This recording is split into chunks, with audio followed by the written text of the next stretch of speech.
Bana hebu nipishe Madundo haitoki. Tulia. Sasa wana kama tika vinagawa tuluka. Hebu nipishe hoja mimi nachelewa. Nitaka nenda nikaoge Madundo toka.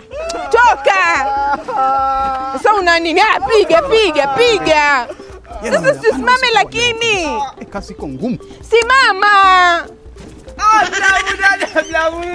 Blamu ajisi dada. Niachilie Madundo na nini? Milima. Iko Samala. Samala. Naseri. Madundo nini lakini Madundo wewe. Milima. Wewe. Sasa wewe wajuaje kama chupa safi? Wewe achana na mimi. Naseri. Madundo anaenda kukusema na mama. Tafadhali naomba mimi nasikiza. Nasikiza tu kitoko. Madundo ndio tuna nyumbani Madundo. Naseri. Naomba tu kitoko. Nini nisaidie? Milima tulia, anawekea wewe juice. Ngoja tu kidogo naongea na tata yako. Madundo. Naseri. Madundo sitaki Madundo. Naseri. Madundo tuna nyumbani. Unajua uwe Madundo. Naseri. Wewe achana na mimi. Mimi anaomba tu dakika tu kidogo. Sitaki. Wewe tuna nyumbani huyu aiba watoto. Madundo. Milima. Ongea na tata yako, nasikiliza mimi dakika 2 anatilia wewe juice.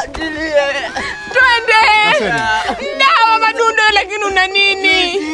Jinsi gani? Wewe mimi ninakwambia sikutaki achana na mimi. Mimi naona mwanamke wewe iko mzuri sana. Nisikize nini Madundo lakini una nini wewe? Kidogo. Milima. Mtwano hino. Mtwano unajua kama mtwano. Mimi anawekea Milima juice alafu na. Sasa wewe juice ama dawa hino una nini lakini wewe? Milima anapenda hino juice. Utakuwa nini? Hebu twende nyumbani. Twende nyumbani. Achana na mimi wewe usinifuate. Serious. Sitaki. Twende nyumbani wewe Madundo, twende nyumbani wewe. Mbona anafanya hivi? Twende huko. Nakwambia nitakumwagia maji. Achana na mimi sitaki na Serian wa nini? Twende nyumbani huko, nyosha nyumbani. Na Serian. Nakwambia rudi huko nakutia jibu mama. Twende kimbia huko.